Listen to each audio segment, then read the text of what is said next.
Hi sir, how are you? Fine. நீங்க எப்படி இருக்கீங்க? சூப்பராக இருக்கேன். ஸோ இன்னைக்கு உங்களோட ஷார்ட் ஃபிலிம் வந்து வின் பண்ணியிருக்கு, வின்னராக வந்திருக்கீங்க டென்சன் ஷார்ட் ஃபிலிம் காம்படிஷனில். எப்படி ஃபீல் பண்ணுறீங்க நீங்கள்? ரொம்ப சந்தோஷமா இருக்கு. எதை நினைச்சு நம்ம எழுதுனமோ எடுத்தோமோ அது திரும்ப திரும்ப கிடைக்கும் போது நம்ம பண்ற வேலை சரி அப்படின்னு தோணுது. இது வந்து இந்த இயர்ல கிடைக்கிற செகண்ட் அவார்டு. 2 மாசத்துக்கு முன்னாடி கேரளா கொச்சியில எல்கே ஷார்ட் ஃபிலிம் அவார்டில் கிடைச்சது. இப்போ ரெண்டாவது இந்த அவார்டு இப்போ ஃபர்ஸ்ட் வின்னராகவே கிடைச்சிருக்கு. இது இல்லாமல் வேற நெய்வேலி புக் ஃபேர்ல செலக்ட் ஆயிருக்கு. இப்போ மதுரையில் ஒரு தமிழ் சங்கம் ஏதோ அவங்க வாங்கியிருக்காங்க. ஸோ அடுத்தடுத்து நாமினேட் ஆகுது. ஒரு வருஷம் நான் உழைச்சேன் அந்த படத்துக்காக. படம் எடுத்து 3 வாரத்தில் எடுத்தால் கூட அந்த போஸ்ட் ப்ரொடக்ஷன் ஒர்க்குக்காக ஒரு வருஷம் உழைச்சேன். அந்த உழைப்புக்கு இது லைனாக என்ன சொல்கிறது, விதை போட்டால் மரம் வளர்ந்து காய்கனி கிடைக்கிற மாதிரி ஒரு வருஷம் நான் உழைச்சதுக்கான என்ன சொல்கிறது ப்ரைஸ் இதெல்லாம். ஸோ ரொம்ப சந்தோஷமாக இருக்குது. உங்களோட படத்தோட டைட்டில் வந்து ஊனம் பிரச்சனை வச்சுருக்கீங்க. ஸோ இந்த படத்து மூலயமா சமூகத்துக்கு என்ன சொல்ல வரீங்க நீங்கள்? ஆக்சுவலாக நிறைய டைட்டில் தேடும்போது எனக்கு ஊனமில் நிறையா இருந்தது, பிச்சையில் நிறையா இருந்தது. ஆக்சுவலாக இது வந்து ஒரு பிச்சைக்காரனுக்கும் ஒரு ஊனமுற்றவனுக்கும் இடையில நடக்கிற மாதிரியான ஒரு கதையை தான் இது அமைஞ்சுது. உழைக்க தயாராக இருக்கிற ஒரு ஊனமுற்றவன், அவன் இந்த சொசைட்டி என்னெல்லாம் சொல்லி அவனை அவாய்ட் பண்ணுது உழைக்கினதை. ஆக்சுவலாக அது ஒரு ஊனமுற்றவன்ற ஒரு கேரக்டர் வந்து அது ஒரு பர்ஸ்பெக்டிவ். அவ்வளோதான். உழைக்க தயாராக இல்லாத ஒரு பிச்சைக்காரன், அவனுக்கு எந்த நீட்ஸும் பெருசாக இருக்காது. அவனுக்கு இந்த சொசைட்டி என்ன செய்யுது? ஸோ இது 2 பர்ஸ்பெக்டிவாக தான் நான் எடுத்துக்கிட்டேன். அவன் ஊனமான ஒருத்தன், பிச்சைக்காரன் ஒருத்தன். ஸோ நம்மளை சுற்றி இருக்க சொசைட்டியில் ஹெல்ப்புக்காக நிறைய பேர் இருப்பாங்க. நம்மகிட்ட வேலை செய்கிறவன், நம்ம கூட வேலை செய்கிறவன், நம்ம பக்கத்து வீட்டுக்காரன், நம்ம ரிலேட்டிவ், அவனுக்குலாம் நம்ம எந்த ஹெல்ப்பும் பண்ணுறது கிடையாது. அதுக்கு அகேன்ஸ்டாக நிறைய போய் கோயில், சர்ச்சு, இன்னும் நிறைய எக்ஸ்ட்ரா நிறைய நம்ம பண்ணுவோம். இதுதான் நம்மளுக்கு புண்ணியம், இதுதான் நான் செய்யணும், என் பர்த்டேக்கு நான் போய் ஒரு 100 விஷயங்கள் இப்படி செய்வேன் போவேன். ஆனால் அவங்க கீழே நிறைய பேர் வேலை செய்வாங்க. அவங்க பக்கத்துல பாதிக்கப்பட்டவங்க இருப்பாங்க, அவங்க பக்கத்துல கஷ்டப்படுறவங்க. முதல்ல பக்கத்துல இருக்கவங்கள பாருங்க. நம்மளை சுத்தி இருக்கிற பிரச்சனையான மக்கள், கஷ்டப்படுற மக்கள், அவங்களுக்கு நம்ம உதவி பண்ணாலே போதுமான உதவியா இருக்கும். உதவியை தேடி போய் பண்ண தேவையில்ல. ஸோ அப்படி தேடி போய் பண்றவன் என்னவா இருப்பான் அப்படின்றதான். அவனுக்கு எந்த நீடுமே இருக்காது. அவனுக்கு போய் ஒரு 500 ரூபாய் கொடுப்பேன். இங்கே ஒருத்தனுக்கு அந்த 500 ரூபாய் எக்ஸஸ் அவங்ககிட்ட இருந்து வாங்குவேன். அது இவங்ககிட்டே விட்டுட்டோம்னா அவன் நல்லா இருப்பான், கொஞ்சம் ஹாப்பியாக இருப்பான். ஸோ நிறைய விஷயங்கள் அந்த படத்து மூலமா சொல்லியிருக்கோம். டிரான்ஜெண்டர்ஸ் பற்றி சொல்லியிருக்கோம். டிரான்ஜெண்டர்ஸை மோஸ்ட்லி நான் ஃபிலிம்ஸில், ஷார்ட் ஃபிலிம்ஸில் அவங்கள காட்டுற விதம் எனக்கு பிடிக்காது. ஸோ அவங்க வேற ஒன்று நோக்கி போகிறாங்க, எஜுகேஷன் நோக்கி போகிறாங்க, நிறைய பேர் மீடியாவை நோக்கி போகிறாங்க, அரசியலை நோக்கி போகிறாங்க, கவர்மெண்ட் வேலையை நோக்கி போகிறாங்க. ஸோ அவங்கள மரியாதையை காட்டணும்னு பண்ணோம். அப்புறம் ஃபீமேலோட எஜுகேஷன்ஸு, அதுக்கப்புறம் நிறைய அந்த மாதிரி சொசைட்டியில் எதெல்லாம் பாசிட்டிவா சொல்லணுமோ அது எல்லாமே பாசிட்டிவா அந்த படத்துல சொல்லியிருக்கேன். சார், இப்போ ஷார்ட் ஃபிலிம் கதைங்கும் போது இது உங்களோட நீங்க நிஜத்திலேயே பார்த்து இன்ஸ்பயர் ஆகி எடுத்த கதையா இல்லை உங்களோட ஓன் கதையா? அது ஆக்சுவலா நான் நிறைய சோஷியல் மீடியாவில் சண்டை போடுவேன் இந்த மாதிரி விஷயங்களுக்காக தான். அதில் சில கமெண்ட்ஸ் கீழே வரும் இல்லையா? ஸோ நான் அதுக்கு முழுக்க அகேன்ஸ்ட் ஆனவன். நம்ம ஒன்று சொல்லுவோம், 100 பேர்ல 90 பேர் அகைன்ஸ்டா இருப்பான். 10 பேர் தான் அதை ஆதரிப்பான். அந்த 10 பேர் நான் புத்திசாலியா எடுப்பேன். மீதி 90 பேர் நான் கன்சிடர் பண்ண மாட்டேன். ஸோ நான் வந்து சோஷியல் மீடியாவில் பல வருஷமா சண்டை போட்டுட்டு இருக்கேன். ஃபேஸ்புக்குன்னு ஒன்று ஆரம்பிச்ச காலத்துலேருந்து அது வேற ஒரு வருஷனா கொண்டு போகணும். நம்ம சொல்ற விஷயங்கள் நிறைய பேருக்கு போய் சேரணும். சரியான விஷயங்களை சரியான பேர் வந்து அதை ஆதரிப்பாங்கன்னு ஒரு முடிவில் தான் சரி சினிமா பண்ணணும். ஒரு 6 இயர்ஸாக ஒர்க் பண்ணி அதுக்காக திரும்ப ஒரு 3 இயர்ஸ் வந்து வேலையை விட்டுட்டு படித்து அதுக்கப்புறம் ஒர்க் பண்ண கதை தான் இது. ஸோ இது நான் என் லைஃப்பில் பார்த்து தினமும் கோவப்படுற, தினமும் ஃபோட்டோ வீடியோ எடுத்து நான் ஃபேஸ்புக்லேயோ இன்ஸ்டாகிராம்லையோ அப்லோட் பண்ணுற ஒரு கண்டென்ட் தான். ஸோ இது வந்து ஒரு சின்ன லைன் தான். ஸோ இப்போ அடுத்தது நான் பண்ண போகிற படம் காதல் பறைன்னு ஒரு ஃபிலிம் இருக்குது. அது கமர்ஷியலாக ரொம்ப ப்ரூட்டலான ஃபிலிம். அது வர ஆகஸ்ட் மாதம் ஸ்டார்ட் பண்ணுறோம். அது பிளானே நேஷனல் அவார்டு தான். அந்த மாதிரி ஆமாம்மா, அது சொசைட்டியில் பார்க்குறது இருக்குல்ல. ஆக்சுவலாக அந்த என் படத்தில் நடித்தவன் உண்மையுமே ஒரு ஹேண்டிகேப் பையன். அந்த ஆமாம் ரியலாகவே அந்த பையன் ஹேண்டிகேப் பையன். அந்த பையன்கிட்ட வந்து அதுக்கான கார்டுலாம் இருக்கும். ஆமாம் அஜய்ன்னு சொல்லிட்டு அந்த பையன். அவன் வந்து டெய்லியும் எங்கள் ரைட்டிங் ஒர்க் இருக்கும்போது எங்கள் ஆஃபீஸ் வந்து போவான். அப்போ போகும்போது நான் தான் பஸ் ஸ்டாண்டில் ட்ராப் பண்ணுவேன். அப்போ என்ன பண்ணுவான், பஸ்ஸுக்கு நான் ரொம்ப நேரம் நிற்பான். அவன் ஏரியாவுக்கு வர பஸ் வந்தால் கூட ஏற மாட்டான். வெயிட் பண்ணி வெள்ளை கலர் போர்டு வர வண்டியில் தான் ஏறுவான். ரொம்ப நாளாக இதை நான் கவனிக்கல. ஒரு நாள் கேட்டேன், ஏன் இந்த பஸ்ஸில் ஏற வேண்டியதானே, ஏன் இதில் ஏறல அப்படின்னும் போது அவன் சொன்னா, இல்லைண்ணா எனக்கு வந்து இந்த ஊனமுற்ற கார்டை வச்சு, கவர்மெண்ட் கொடுத்த கார்டை வச்சு இந்த ஒயிட் போர்டு வண்டியில் தான் போகணும். டீலக்ஸ்லேயே மற்ற பஸ்லாம் போகக்கூடாது, ரெஸ்ட்ரிக்ஷன். ஏன் ரெஸ்ட்ரிக்ட் பண்ண தெரியாது அப்படின்னா அதெல்லாம் எனக்கு மிகப்பெரிய கோவம். ஆக்சுவலாக நான் படம் எழுதும்போது அந்த சீன்லாம் எழுதலை. அந்த சீன் அந்த நடந்துட்டு இருக்கும்போது எழுதுனது அது. ஒரே கவர்மெண்ட்டு, ஒரே பஸ்ஸு, ஒரே டீசல், ஒரே செலவு தான். அது என்ன நீ ஓன் போர்டில் போகணும்னு ஒரு பஸ் சொல்லிட்டு டீலக்ஸில் போகக்கூடாது, எக்ஸ்பிரஸில் போகக்கூடாது. என்ன நீ கொடுக்கணும்னு நினைக்கிறது முழுசாக 100% கொடுக்க வேண்டியதானே. நீ தள்ளுபடின்னு கொடுக்க தள்ளுபடி, நீ ஒதுக்கீடுன்னு கொடுக்க ஒதுக்கீடு. ஸோ அந்த மாதிரி முழுசாக கொடுக்காம ஒன்று கொடுக்குறங்கிற பேரில் அதில் ரெஸ்ட்ரிக்ட் பண்ணி வச்சிருக்கீங்களே, அதுக்கு அகேன்ஸ்ட் ஆனவன். ஸோ அந்த மாதிரி ஒன்று இன்ஸ்பயர் எடுத்தேன். அதே மாதிரி தான் படம் பண்ணிட்டு இருக்கும்போது அந்த டிரான்ஜெண்டர் விஷயம்லாம் உள்ள வந்தது. ஸோ நார்மலாக அவங்கள பற்றியும் பேசிடணும், அவங்கள மோசமாக சித்தரிக்கிறது ஒன்று இருக்குல்ல. இருக்குல்ல, அதை மாற்றி இதை வேற ஒன்றா அவங்களுக்கு சொன்னோம், அவங்களை பாசிட்டிவாக காட்டணும், எஜுகேஷன் சைடில் மாறிட்டாங்க, அவங்க வேற ஒன்றா இருக்காங்கன்னு காட்டணுங்கிறதுக்காக அந்த மாதிரி இன்டென்டடாக எடுத்து சொசைட்டியில் அங்கங்கே இருக்கிற மக்கள் இன்டென்டடாக எடுத்து பாசிட்டிவாக காட்டணும்னு காட்டினது தான். ஷார்ட் ஃபிலிம் மேக்கரா பாத்தீங்கன்னா ஒரு படம் எடுக்கும்போது உங்களுக்கு ஃபினான்ஷியலா மிகப்பெரிய ஒரு ஸ்ட்ரகிள் இருக்கும். பிகாஸ் நீங்க வந்து ஃபேமிலியா இருக்கும்போது ஸோ நீங்க வேலைக்கு போற அந்த காசு வந்து வீட்டுக்கு செலவு பண்றதுக்கு தாண்டி நீங்க வந்து ஒரு கொஞ்சம் சேவிங்ஸ் வச்சு தான் ஷார்ட் ஃபிலிம் எடுக்க முடியும். ஸோ அப்படிங்கும்போது உங்க ஃபேமிலி சைட்ல இருந்து உங்க ஒய்ஃப் எந்த அளவுக்கு உங்களுக்கு சப்போர்ட் பண்ணாங்க, அப்பா அம்மா எந்த சப்போர்ட் பண்ணாங்க? ஆக்சுவலாக வந்து என் ஒய்ஃப் மட்டும் தான் சப்போர்ட் பண்ணாங்க. மற்றபடி வெளி சப்போர்ட்ஸ்லாம் இல்லை. நீங்கள் சொன்ன மாதிரி ஃபினான்ஷியலாக ரொம்ப கஷ்டப்பட்டேன். ஏன்னா இந்த படம் ஃபஸ்ட்டு ஸ்டார்ட் பண்ணும்போது என் கையில் வெறும் 4000 ரூபாய் இருந்தது. ரொம்ப நாளாக படம் எடுக்கணும், காசு ரெடி பண்ணிட்டு படம் எடுக்கணும், காசு ரெடி பண்ணிட்டு எடுக்கணும், பிரச்சனையை முடிச்சு ரெடி பண்ணணும், ஒரு 1-2 வருஷம் போயிட்டே இருந்தது. நிறைய ஃப்ரெண்ட்ஸ்கிட்ட போய் பேசுவோம், ஃபினான்ஷியலாக கேட்போம், அப்படி இப்படிமோ கதை சொல்லுவோம், பண்ணிக்கலாம் அப்படி இப்படிம்பாங்க. பட் எனக்கு இந்த கதையை எழுதி முடிச்ச உடனே 4000 ரூபாய் கையில் வந்து நாளைக்கு ஷூட்டுன்னு பிளான் பண்ணோம். கடல் மேலே பாரத்தை போட்டு ஸ்டார்ட் பண்ணோம். அந்த 2வது நாள் 3வது நாள்லேருந்து அங்கேருந்து ஆட்டோமேட்டிக்காக எனக்கு என்கிட்ட வேலை செஞ்ச ஒரு பையன் என்கிட்ட 10,000 எடுத்து வந்து கொடுத்தான். என் கஸ்டமர் ஒருத்தவங்க அந்த போஸ்டர் வீடியோ போஸ்ட்லாம் பார்த்து அவங்க கொஞ்சம் பைசா எடுத்து வந்து கொடுத்தாங்க. இப்படி தான் அந்த படம் முடிஞ்சுது. 3 வாரத்தில் படத்தை எடுத்துட்டோம். ஆனால் அந்த படத்தை முடிக்கிறதுக்கு எனக்கு 1 வருஷம் ஆச்சு. அதுக்கு காரணம் ஃபினான்ஷியலாக. ஆமாம், 1 இயராக எனக்கு டெக்னிக்கலாகவும் கொஞ்சம் லேட் ஆச்சு, ஃபினான்ஷியலாக நான் இல்லை. பட் இப்போ 2வது படத்துக்கு இப்போ இந்த டென்சன் எனக்கு அவ்வளோ ஹெல்ப் பண்ணியிருக்காங்க. அடுத்த படத்தை நான் பண்ண போகிறேன், எனக்கு இந்த மாதிரி பண்ணணும், எனக்கு ஒரு பைலட் பண்ண வேண்டியிருக்கு, அதுமாதிரி ஃபியூச்சர் பண்ணுறேன் அப்படின்னோடனே பயங்கர ஒரு ஹெல்ப்ஃபுல்லாக இருக்காங்க இந்த டென்சனில். ஸோ அவங்க பார்த்தாங்க, படத்தை பார்த்தாங்க, சொன்னாங்க, நானும் அவங்கள்ட்ட உதவின்னு ஒன்று கேட்டேன். இப்போ 2வது கொடுக்குறாங்க. முதல் படத்துக்கு நம்ம அடுத்தவங்களை எதிர்பார்க்கறத விட முடிஞ்ச அளவுக்கு நம்ம கையில் இருக்க காசை போட்டு ஸ்டார்ட் பண்ணிடணும். என் பிரச்சனையெல்லாம் முடிச்சுட்டு நான் ஒரு படம் ஸ்டார்ட் பண்ணுறேன்னு ஒன்று இருக்குல்ல, அப்படி ஒரு நாளே கிடையாது நம்ம லைஃப்பில். நான் இதை முடிச்சுட்டு நான் ஒன்று பண்ணுறேன் அப்படின்னு கிடையவே கிடையாது. பிரச்சனைகள் சாவுற வரைக்கும் இருக்கும்.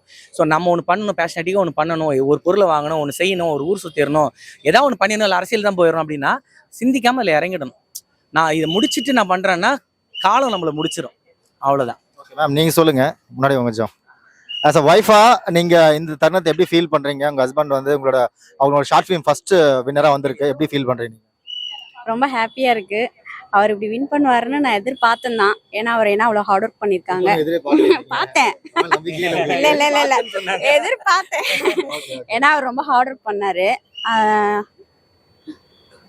என்ன சொல்றதுன்னு தெரியல, ரொம்ப ஹாப்பியா இருக்கு. இந்த மாதிரி டைரக்டர்ஸ் எல்லாம் வந்து ட்ரை பண்ணும்போது வீட்டுல இருந்து இங்கடா இது 1000 பேர் 10,000 பேர் இருக்காங்க, 1,00,000 பேர் இருக்காங்க, அவங்களாம் வின் பண்ணாதான் நீங்க வின் பண்ண சொல்லி சில பேர் டிமோட்டிவேட் பண்ணுவாங்க. பட் அதை தாண்டி நீங்க ஹஸ்பண்டுக்கு நீங்க ஹெல்ப் பண்ணணும், அவங்களுக்கு சப்போர்ட் பண்ணணும், எந்த இடத்துல நீங்க தோணுச்சு? சரியான கேள்வி. என்ன சொல்றது, எப்படி நான் பண்ணுவேன்ற நம்பிக்கை உனக்கு எப்படி வந்தது? எனக்கு அவர் மேல முழுசா நம்பிக்கை இருந்தது. ஏன்னா அவரோட ஹார்ட் ஒர்க் எனக்கு ரொம்ப பிடிச்சிருந்தது. ப்ளஸ் வந்து அவர் எப்படி சொல்றது, இல்ல இல்ல தமிழ்ல இல்ல, அவர் மேல ஒரு நம்பிக்கை, அவ்வளவுதான். ஸோ ஒரு டைரக்ஷன் பண்றாரு பிகாஸ் வேற ஒர்க் பண்ணிட்டு இருக்காரு. ஸோ திடீர்னு டைரக்ஷன் போகும்போது ஏன்டா உனக்கு இந்த வேலை அப்படின்னு சொல்லிட்டு நீங்க ஃபீல் பண்ணீங்களா? இல்ல இல்ல, நான் தான் ஃபர்ஸ்ட் போ சொன்னனே. ஆமா, நான் தான் சொன்னனே. எனக்கு பிடிச்சிருந்தது அவர் சினிமாக்கு போறது. சோ அதனால நான் தான் சொன்னனே, மோட்டிவேட் பண்ணனே. சோ நீங்களும் அந்த படத்துல ஒரு சின்ன ஒரு ஆமா ஆமா நீங்க தானே அது? ஆமா நான் தான். நீங்க விருப்பப்பட்டு கேட்டீங்களா அவரே நடிக்க வச்சாரா? அவரே என்னை நடிக்க வச்சாரு அந்த இதுல, படத்துல கொஞ்சம் வரணும் அப்படின்றதுக்காக. அதனால நானும் நீங்க அவங்களுக்கு ஹெல்ப் பண்ணதுக்காக உங்களுக்கு ட்ரிபியூட் மாதிரி நடிக்க வச்சாங்க. ஆமா, விருப்பப்பட்டு தான் நடிச்சீங்க. ஆமா ஆமா. சோ இப்ப ஹாப்பியா ஃபீல் பண்றீங்களா? ரொம்ப ஹாப்பி. கண்டிப்பா. இப்ப நம்புறீங்களா அவரை? நான் அப்பவே நம்பிட்டு தானே இருக்கேன் அவரை. அவரோட எனக்கு தான் நம்பிக்கை. இந்த மாதிரி எனக்கு அப்பப்போ ஏதாவது டவுட் வரும். இந்த படம் பண்ணிட்டு இருக்கும்போது பண்றதுக்கு முன்னாடியும் எப்படி என் மேல நம்பிக்கை வைக்கிற அப்படின்னு நான் கேட்பேன். ஏன்னா எனக்கு கூட சில டைம் டவுட் வரும். சினிமா பெருசாச்சே, ஏதாவது பண்ணிட முடியுமா அப்படின்னு கேள்வி வரும்போது அவன் என்ன சொல்லுவான்னா, நீங்க உங்க மேல வைக்கிற நம்பிக்கையோட எனக்கு வந்து உங்க மேல 100% நம்பிக்கை இருக்கு. ஏன் அப்படின்னு கேட்பேன். இல்ல ஒரு சின்ன வேலையை எடுத்தா கூட, வீட்டு வேலையா இருக்கட்டும், வெளி வேலையா இருக்கட்டும், ஒரு வேலையை எடுத்தா அது 100% எனக்கு முடிக்கணும். ரொம்ப ஒரு ஷார்ட் டெம்பர். எனக்கு 100% என்ன மாதிரி பண்ணாது, எந்த வேலையா இருந்தாலும் ஒரு ஸ்க்ரூ இதுல இல்ல அப்படின்னா கூட அது ஒர்க் பண்றதுல. ஸோ அந்த மாதிரி அதை ரொம்ப வருஷமா என்ன நோட் பண்ணிட்டு இருக்கேன். ஸோ அந்த சினிமான்னு ஒரு பெருசா கை வைக்கும் போது அவ அதை தான் சொன்னா, நீங்க ஒரு விஷயம் எடுத்தீங்கன்னா 100% உள்ள இறங்கி செய்வீங்க. ஸோ அதனால எனக்கு உன் மேல நம்பிக்கை இருக்கு அப்படின்னா அது இன்னும் மோட்டிவேட்டடா இருந்தது. நமக்கு பரவாயில்ல, நம்மள யார் நம்புறாங்களோ இல்லையோ, சோறு போடுற அன்னலட்சுமி நம்பணும் அப்படின்னு. ஆக்சுவலா நான் வந்து மும்பா ஃபெஸ்டிவலுக்கு அமிச்சேன். அப்புறம் ஆமா, அது இன்னும் கன்சிடரேஷன்ல இருக்கு. இப்போ வந்து நான் எல்கே ஷார்ட் ஃபிலிம்ல 2 மாசத்துக்கு முன்னாடி கேரளா கொச்சியில வின் பண்ணிச்சு. நேரில் போய் அவார்டு வாங்கிட்டு வந்தேன். இப்போ இந்த அவார்டு வின் பண்ணிச்சு. இது இல்லாமல் நெய்வேலி புக் ஃபேர்ல செலக்ட் ஆயிருக்கு. அப்புறம் மதுரை தமிழ் சங்கம் அவங்க ஒரு ஷார்ட் ஃபிலிம் கான்டெஸ்ட் நடத்துறாங்க, அதுலேயும் செலக்ட் ஆயிருக்கு. இது வர மாதங்கள்ல அடுத்தடுத்து இருக்கு. ஸோ இது டிசர்வ் பண்ண அளவுக்கு வின் பண்ணிருச்சு. பட் இந்த படம் ஸ்லோவாக இருக்குது, இந்த படம் வந்து ஆர்ட் ஃபிலிம் புரிஞ்சவங்களுக்கு, ஆர்ட் ஃபிலிம்னா என்னன்னு தெரிஞ்சவங்களுக்கு இந்த படம் பக்காவாக புரியும். அது அது அதனால தான் இவ்வளோ வின் பண்ணுது. கமர்ஷியலாக லவ் அப்படி இப்படின்னு போனவங்க அது ஸோ போனவங்க அவங்க கேட்டகரி வேறு, இது வேறு. ஸோ நான் அடுத்தது கமர்ஷியலாக ஒன்று பண்ணுறேன், காதல் பறைன்னு ஒரு கமர்ஷியலாக பண்ணுறேன். Very brutal film. ஸோ அதில் வந்து கமர்ஷியல்லாம் என்னன்னு பார்ப்பீங்க.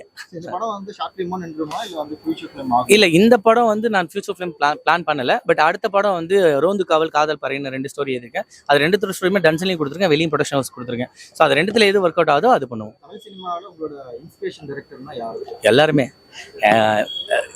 ஒதுக்கக்கூடிய ஆட்கள் யாருமே கிடையாது. பட் பர்டிகுலராக சொல்லணும்னா மிஷ்கின் வந்து எனக்கு வந்து ஒரு காட் ஃபாதர் மாதிரி.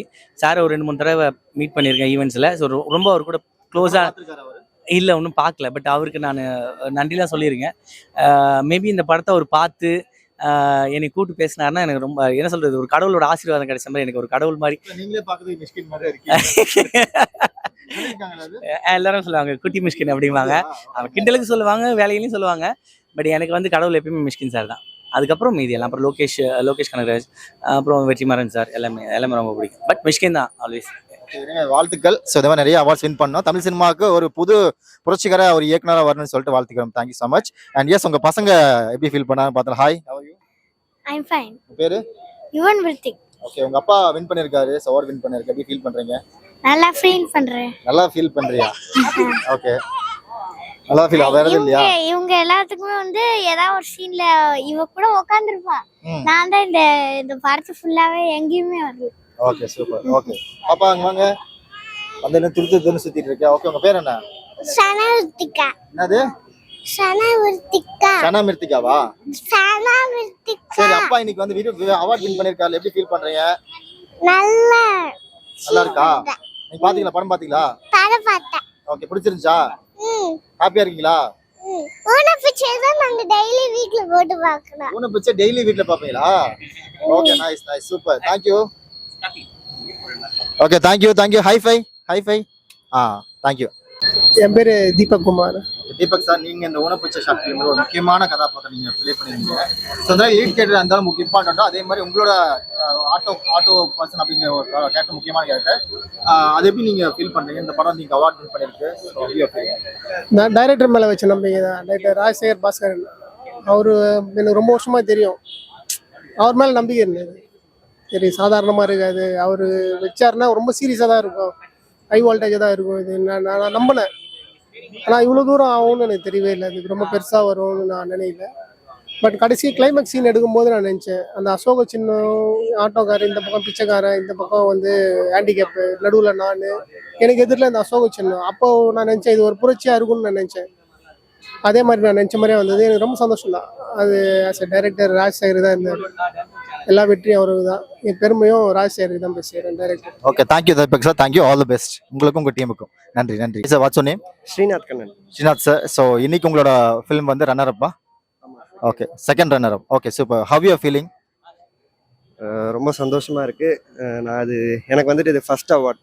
ஆக்சுவலாக இது இது ஷார்ட் ஃபிலிம் பண்ணி ஒரு 2 வருஷம் ஆச்சு.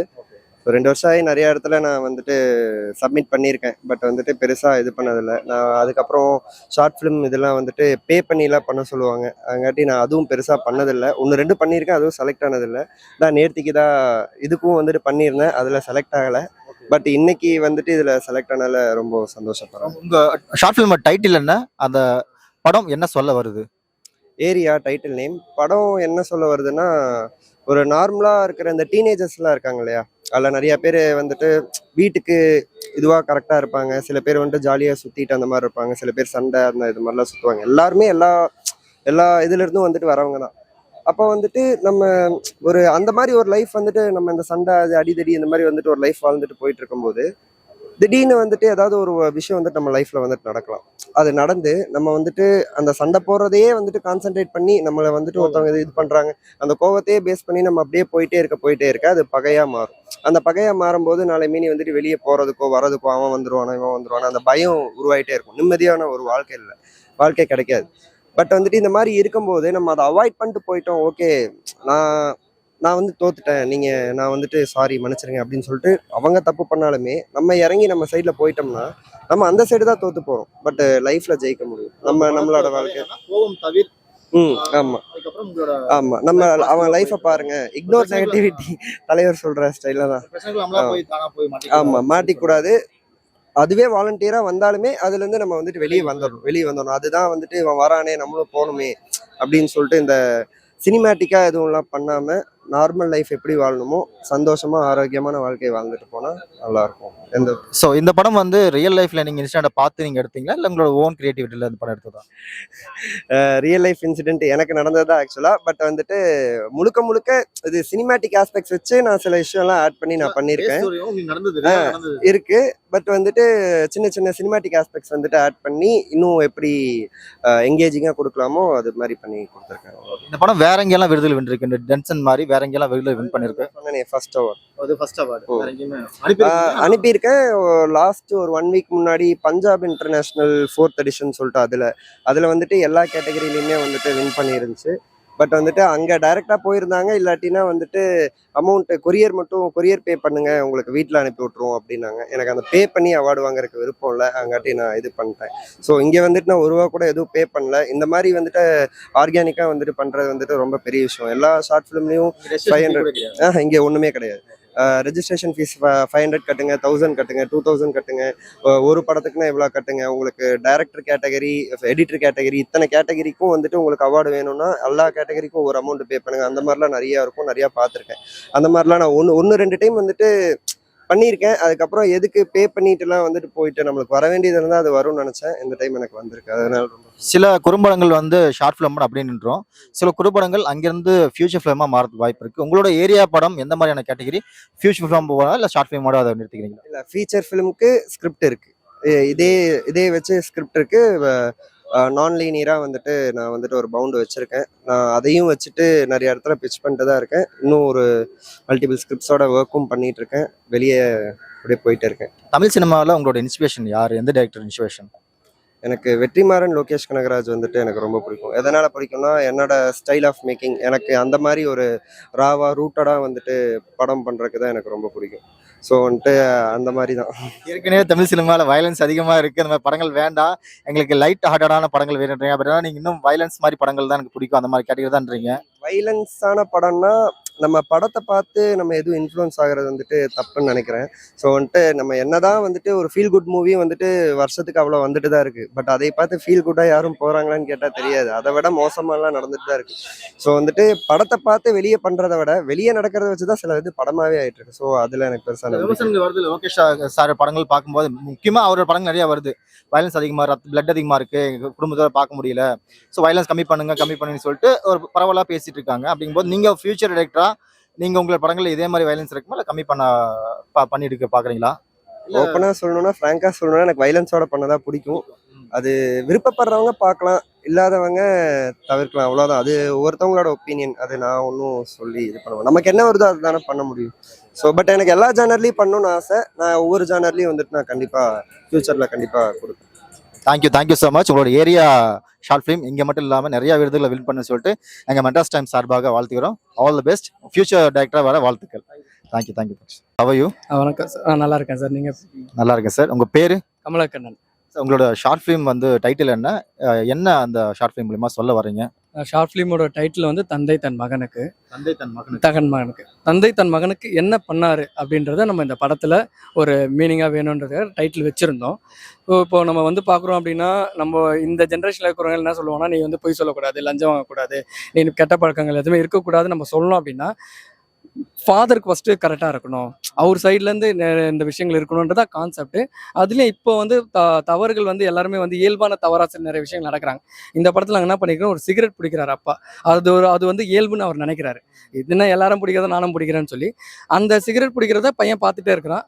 அவங்க ஒரு நாள் சைக்கிள் கற்று தரும்போது ப்ரீவியஸாக ஒரு சைக்கிள் கற்று தருவார். அதே பையன் அவங்க அப்பா கிட்ட வந்து சிகரெட் பிடிக்க கற்றுக் கொடுத்தா என்ன ஒரு மனநிலை இருக்குன்றதான் படத்தோட போர்ஷன் ஃபுல்லாகவே. ஸோ இந்த கதை வந்து நீங்கள் ரியல் லைஃப்பில் பார்த்து அது இன்ஸ்பைராக எடுத்தீங்களா இல்லை இது உங்களோட ஓன் கதையா? ரியல் லைஃப்பில் இன்ஸ்பைர் பண்ணி. ஏன்னா இப்போ நிறைய பேர் பார்த்தீங்கன்னா, ஏன்டா சிகரெட் பிடிக்கிறேன்னு அவங்க பையனை கேட்க முடியாது, ஏன்னா அவர் பிடிப்பார். ஏன்டா தண்ணி அடிக்கிறேன்னு அவர் பையனை கேட்க முடியாது, ஏன்னா அவர் பிடிப்பார். ஸோ இந்த மாதிரி ஆட்கள் நம்ம பார்க்குறோம். அவர் ஏன் இந்த பையனை கண்டிக்க மாட்டாருன்னா அவர் ஃபஸ்ட்டு கரெக்டாக இல்லை. அப்போ நம்ம இந்த ஜென்ரேஷன் எல்லாருமே என்ன சொல்லுவாங்கன்னா, இன்றைய இளைஞர்கள் தான் நாளை எது, அப்படி கிடையாது. இப்போ இருக்கிறவங்க தான் எல்லாருமே வந்து கரெக்டாக இருக்கணும். நீங்கள் இப்போ இருக்கிறவங்க கரெக்டாக இருந்தால் தான் ஃப்யூச்சர் இருக்கிறவங்க கரெக்டாக இருப்பாங்கன்றது தான் என்னோட இது. அதுக்காக தான் இந்த படம். ஒரு ஷார்ட் ஃபிலிமராக இருக்கும்போது பார்த்தீங்கன்னா உங்களுக்கு ஃபினான்ஷியலாக மிகப்பெரிய ஒரு ஸ்ட்ரகிள் இருக்கும். பிகாஸ் நீங்கள் ஃபேமிலி மேனாக இருக்கும்போது நீங்கள் உங்கள் சேலரியில் தான் ஃபேமிலியும் ரன் பண்ணணும், ப்ளஸ் இதுக்காகவும் நீங்கள் ஸ்பெண்ட் பண்ண வேண்டியது இருக்கும். அது எப்படி நீங்கள் மெயின்டைன் பண்ணுறீங்க? உங்கள் ஃபேமிலியிலேருந்து எப்படி சப்போர்ட் பண்ணுறாங்க உங்களுக்கு? ஆக்சுவலாக இந்த படம் வந்து நான் அசிஸ்டன்ட் டேரக்டராக ஒர்க் பண்ணிவிட்டு ரெகுலர் லைஃப்க்கு அப்படியே ட்ராவல் ஆகிட்டோம். ஆக்சுவலாக அசிஸ்டன்ட் டேரக்டராக ஜாயின் பண்ணணும்னு சொல்லிட்டு சுற்றிட்டு இருந்தோம். ஸோ அது முடியாகும் போது அப்படியே ஃபேமிலியே ஆகிட்டு அப்படியே ரன் ஆகிட்டு இருக்கும்போது ஒரு கொஞ்ச நாளில் எனக்கு ஒரு சின்ன வியாபாரம் பண்ணும்போது அதிலெல்லாம் கொஞ்சம் வருமானம்லாம் அப்படியே இன்க்ரீஸ் ஆகும்போது. வேறு வேலை பார்த்துட்டீங்க? ஆமாம் சார், நான் மொபைல் அக்சரிஸ் ஹோல்சேல் பண்ணிகிட்டு இருக்கேன்.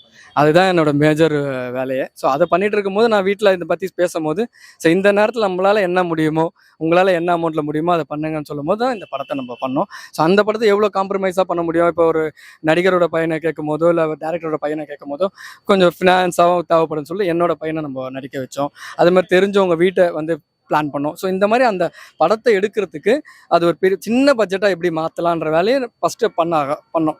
அதில் வந்து எங்களுக்கு பார்த்து நிறைய காசு வந்து மிச்சமாச்சு. ஸோ அதனால் நாங்கள் நினச்சதை விட நாங்கள் ஒரு 20,000 ரூபாய் அந்த பட்ஜெட்லேயே இந்த படத்தை எடுத்து முடிச்சிட்டோம். ஸோ உங்கள் ஒய்ஃபா? மேடம் நீங்கள் சொல்லுங்கள், உங்களோட ஹஸ்பண்டோட இந்த முயற்சிக்கு நீங்கள் எப்படி சப்போர்ட் பண்ணீங்க? ஏன்னா நிறைய பேர் பார்த்தீங்கன்னா வீட்டில் வந்து ஃபேமிலிஸாக இருக்கும்போது, எப்பா வேலையை பாருப்பா, ஃபேமிலிக்கு செலவு இருக்குது, நீ ஏப்பா இதில் தேவையில்லாமல் ட்ரை பண்ணுற? பிகாஸ் கோடிக்கணக்கான பேர் லட்சக்கணக்கான பேர் வந்து மூவிஸ் ட்ரை பண்ணுறாங்க. பட் அதில் நீங்கள் எப்படி நீங்கள் வின் பண்ணுவீங்க அப்படின்னு சொல்லிட்டு கேட்கறதுக்கு வாய்ப்பு இருக்குது, நிறைய பேர் கேட்பாங்க. ஸோ நீங்கள் எப்படி உங்களோட ஹஸ்பண்டோட அந்த முயற்சியை நீங்கள் சப்போர்ட் பண்ணீங்க? நீங்கள் விருது வாங்குற அளவுக்கு வந்திருக்காரு. நாங்களும் ஸ்டார்டிங்ல அப்படிதான் சொல்லியிருந்தேன் எதுக்கு அப்படின்ட்டு. அதுக்கப்புறமா தான் சரி இல்ல ஒரு வாட்டி ட்ரை பண்ணி நம்ம ஃபர்ஸ்ட் படம் எப்படி இதுவா இருக்குன்னு பார்க்கலாம் அப்படின்னு சொல்லியிருந்தாங்க. ஆனா இந்த ஃபர்ஸ்ட் படம் எங்களுக்கு வெற்றியா அமையும்னு நாங்க நினைச்சு கூட பார்க்கல. என்னால கடவுளோட கருணையால. சைட்ல இருந்து உங்களுக்கு என்ன சப்போர்ட் பண்ணுங்க, இல்ல ஃபேமிலி சைட்ல இருந்து உங்களுக்கு என்ன சப்போர்ட் இருந்துச்சு, இல்ல அவரே எல்லாம் பாத்துட்டாரா? இல்ல எங்க அந்த எடுத்த அந்த சரௌண்டிங் பாத்தீங்கன்னா எங்களுக்கு தெரிஞ்ச ரிலேஷன் அந்த மாதிரி ஓன் ஹவுஸ் அந்த மாதிரி பார்த்து தான் நாங்க எடுத்தோம் முக்காவாசி. அதுக்கு நான் தான் எங்க ஆபீஸ் மூலியமா ஒருத்தங்க கிட்ட கேட்டு நாங்க இங்க ஷூட் பண்றோம் அப்படின்னு சொல்லிட்டு கேட்டுட்டு நாங்க ரெக்கமெண்ட் பண்ணோம். அது பெரிய பெரிய டைரக்டர் இப்ப இருக்கவங்க எல்லாம் லோகேஷ் கனகராஜ் இருந்தா சரி, கார்த்தி சுப்ராஜ் அவங்க எல்லாம் பாத்தீங்கன்னா இந்த மாதிரி ஷார்ட் ஃபிலிம் பண்ணி தான் வந்திருக்காங்க. அப்படிங்கும்போது உங்க ஹஸ்பண்ட் பண்ண ஷார்ட் ஃபிலிம் இன்னைக்கு வந்து விருது வென்றிருக்கு. ஸோ அவர் ஃபியூச்சர் டைரக்டர் ஆனார்னா இதே மாதிரி அவங்களுக்கு சப்போர்ட் கொடுக்கறதுக்கு வாய்ப்பு இருக்கு அவங்களுக்கு? கண்டிப்பா ஏதாச்சும் ஒரு வெற்றி பெற்றா அதுக்கு ஒரு எதனா ஒரு பலன் கிடைக்கும்ன்றது ஒரு நம்பிக்கை தான். நீங்க ஹாப்பியா இருக்கீங்களா இன்னைக்கு? நம்பிக்கை வந்துச்சு அவர் மேல? வந்துருச்சு. எல்லாத்துக்குமே கொஞ்சம் நாளாவும் இல்லைங்களா? ஒரு லேடி ஆர்டிஸ்ட் தேவை. அதை அப்ரோச் பண்ணா எல்லாருமே 5,000 10,000 கேட்டாங்க ஒரு ஆர்டிஸ்ட்டுக்கு. ஸோ அதுக்கப்புறம் இவங்களோட ஃப்ரெண்டை தான் வந்து அந்த வேஷத்துக்கு நாங்கள் நடிக்க வச்சோம். அந்த மாதிரி அந்த இடம் கூட பார்த்தீங்கன்னா இவங்களுக்கு தெரிஞ்சவங்கன்றதால அந்த ரெண்ட்டுக்கான விஷயங்கள் அந்த மாதிரி சப்போர்ட் நிறைய பண்ணாங்க. பண்ணதுனால அந்த படம் பண்ண முடிஞ்சது. ஃபுட்டு முதல் கூட நாங்களே அரேஞ்ச் பண்ணோம். அந்த படத்துல நடிக்கும் போது ஆக்சுவலா என்னோட ஃப்ரெண்டு தான் கூட ஒர்க் பண்ற ஸ்டாஃப் தான் அவங்க ஃபர்ஸ்ட் ஸ்டார்டிங் சொல்லும் போதே ஓகே அப்படின்ற மாதிரி தான் சொன்னாங்க. சரி நீ சொன்ன எல்லாம் கரெக்டா தான் இருக்கும், ஓகே நான் நடிக்கிறேன், ஏன்னா உங்க ஹஸ்பண்ட் எடுக்கிறாங்கன்ற போது சரி ஓகே அப்படின்னு சொல்லிட்டு தான் நடிச்சாங்க. கண்டிப்பா ஒரு நல்ல சக்சஸ் தான். இதுக்கு வந்து இப்போ முதல் தடவை நாங்கள் பிளான் பண்ணும்போது யாரை கேட்டாலும் மினிமம் 1 லட்சம் வேணும் 1.5 லட்சம் வேணுன்றதால நாங்கள் வந்து நிறைய நாள் நிறைய ஸ்கிரிப்டுங்களை நான் அவாய்ட் பண்ணிட்டேன். இதை கை வச்சா நம்மளுக்கு வந்து 2 லட்சம் ஆகும் 3 லட்சம் சொல்கிறான்னு சொல்லி. ஸோ அதுக்கப்புறமா நம்ம வந்து நம்ம கிட்ட இருக்கிற 20,000 கண்டிப்பாக ஒன்று பண்ணணும்னு சொல்லி என்னோட ஃப்ரெண்டு விஜய் அமரேந்திரன் ஒருத்தர் இருக்காரு. ஸோ அவரு இந்த படத்தோட கேமராமேன் மனோஜ், இந்த படத்துக்கு எல்லாருமே எங்கள் சொந்தக்காரங்க தான். அதாவது எல்லாருமே இப்போ ஃப்ரெண்ட்ஸு அந்த மாதிரி தான். அவங்க எல்லாருமே என்ன பண்ணாங்க, எங்களோட சைட்லேருந்து எவ்வளோ ஹெல்ப் பண்ண முடியும் பண்ணி இந்த படத்தை வந்து முடிச்சு கொடுத்தாங்க. Okay, thank you sir. ஸோ ரொம்ப ஹாப்பியாக இருக்கும் உங்களை மீட் பண்ணதில். ஸோ ஒரு கிரியேட்டருக்கு முக்கியமான ஒரு சப்போர்ட் எங்கேயாவது வேணும்னா முதல்ல நம்ம ஃபேமிலியிலேருந்து சப்போர்ட் கிடைக்கணும். அதுக்கப்புறம் தான் ப்ரொடியூசர்ஸ் மற்ற சப்போர்ட்லாம் தேவைப்படும். பட் உங்களுக்கு அந்த சப்போர்ட் உங்கள் ஃபேமிலியிலேருந்து ஃபுல்லாக கிடைச்சிருக்கு அப்படிங்கிறது ரொம்ப சந்தோஷமான விஷயம். ஸோ தந்தை தன் மகனுக்கு ஸோ கண்டிப்பாக வந்து இந்த ஷார்ட் ஃபிலிம் மூலியமாக உங்களோட அடுத்த ஆசைகள் நிறைவேறணும், உங்களோட எய்ம் நிறைவேறணும். தமிழ் சினிமாவில் ஒரு தவிர்க்க முடியாத ஒரு முக்கிய இடத்துக்கு ஒரு இயக்குனராக வரும்னு சொல்லிட்டு எங்கள் மெட்ராஸ் டைம்ஸ் சார்பாக வாழ்த்துக்கிறோம். All the best. Thank you so much. Thank you ma'am.